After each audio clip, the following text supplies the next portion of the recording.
Assalamualaikum warahmatullahi wabarakatuh. Bismillah, alhamdulillah, summa sholatu ma'assalamu ala rasulillah Sayyidina Muhammad ibn Abdillah wa ala alihi wa ashabihi wa man ittaba'ahu wa nasruhu wa wala. Amma ba'du.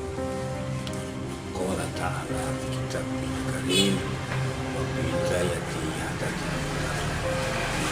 Ya ayyuhalladzina amanu kutiba alaikumusiyam kama kutiba alal ladzina min qablikum la'allakum tattaqun.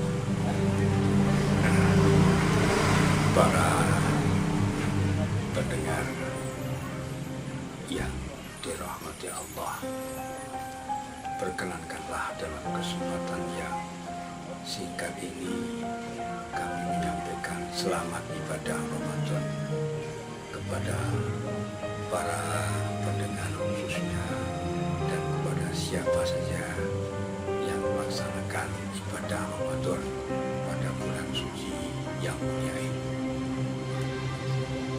Salah satu yang barangkali perlu kita bersama-sama meyakininya adalah bahwa puasa ini bukan sebuah adat istiadat, bukan pula sebuah tradisi, bukan pula sebuah kebudayaan, tapi dia adalah benar-benar syariat yang diwajibkan oleh Allah Subhanahu wa Ta'ala dengan firman-Nya, ya ayyuhalladzina amanu, wahai orang-orang yang beriman, kutiba alaikumusiyam, diwajibkan atas engkau sekalian mengerjakan puasa kama kutiba alal ladzina min qablikum, sebagaimana puasa itu juga telah pernah diwajibkan oleh Allah atas umat-umat para rasul yang sebelum kamu.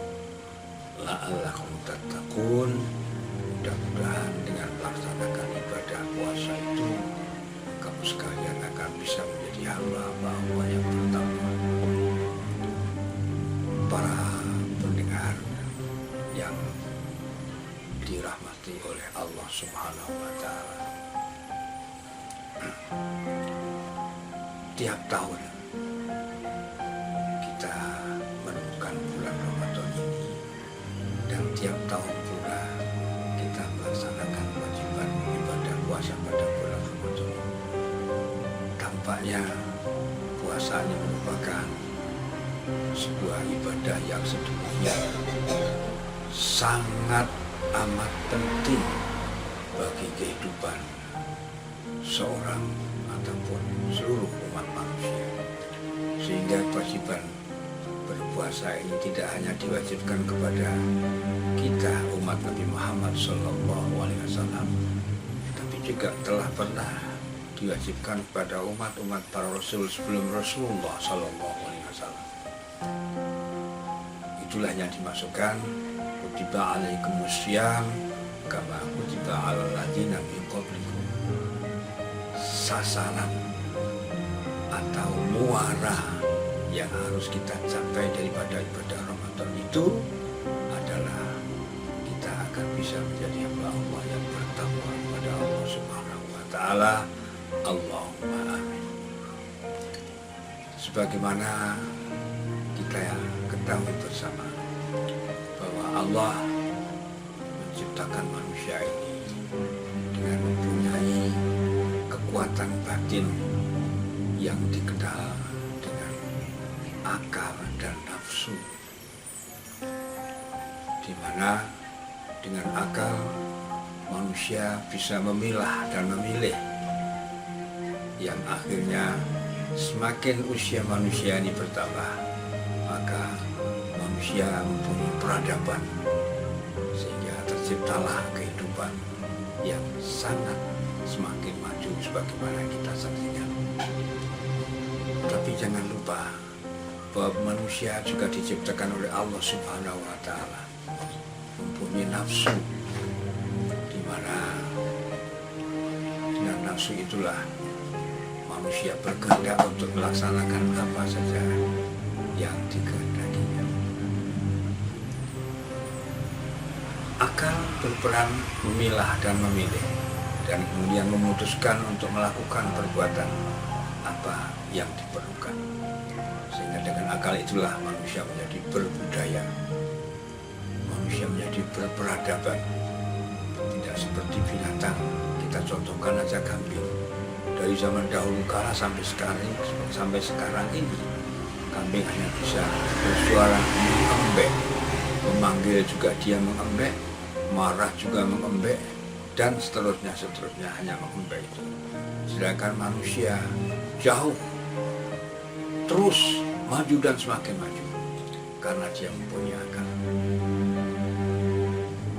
Kemudian karena Allah Subhanahu wa Ta'ala menugaskan manusia itu untuk memakmurkan permukaan bumi, maka manusia juga diberi nafsu. Kalau tidak punya nafsu, nggak ada rencana untuk membangun, rencana untuk lebih maju dan lain sebagainya. Taruhlah mempunyai biaya yang banyak, dana yang cukup banyak, tapi rumahnya ya tetap rumah reok itulah. Karena apa? Dia nggak punya selera, nggak punya nafsu. Tetapi nafsu itu sendiri, bagi nafsu tidak benar atau salah yang dipilih-pilih, tidak soleh atau zalim yang dipilih-pilih, tidak bermanfaat atau merusak yang dipilih-pilih. Tapi bagi nafsu yang penting adalah kepuasan, apapun caranya, dimanapun kepuasan itu ada, bagaimanapun cara mendapatkannya. Nafsu tidak peduli apakah itu akan mengakibatkan jatuhnya korban, apakah akan mengakibatkan rusaknya kehormatan, akan menghancurkan kehidupan martabat manusia itu sendiri. Bagi nafsu tidak ada urusan, yang penting adalah kepuasan. Ketika seorang manusia akalnya mampu menguasai dirinya dengan membawa kehidupan ini sesuai dengan kebajikan, sesuai dengan kearifan, sesuai dengan kebijaksanaan, maka manusia itu akan menjadi hamba Allah yang baik. Tapi ketika nafsu yang menang, maka akan binasalah kehidupan ini. Meskipun bukan karena bodohnya orang yang punya akal atau bodohnya orang yang punya nafsu. Sejarah telah menunjukkan kepada kita bahwa bangsa kita ditindas, diperbudak, dizolimi oleh bangsa barat, katakanlah Belanda, selama 350 tahun. Bukan karena mereka tidak tahu bahwa perbuatannya itu mengakibatkan berantakannya kehidupan bangsa kita ini. Tapi yang penting bagi mereka adalah kepuasan. Meskipun bangsa yang dijajah itu tertindas, menderita, dan lain sebagainya, dan lain sebagainya. Kehidupan rumah tangga berbahagianya ketika menjadi pengantin baru. Sesudah itu hancur berantakan.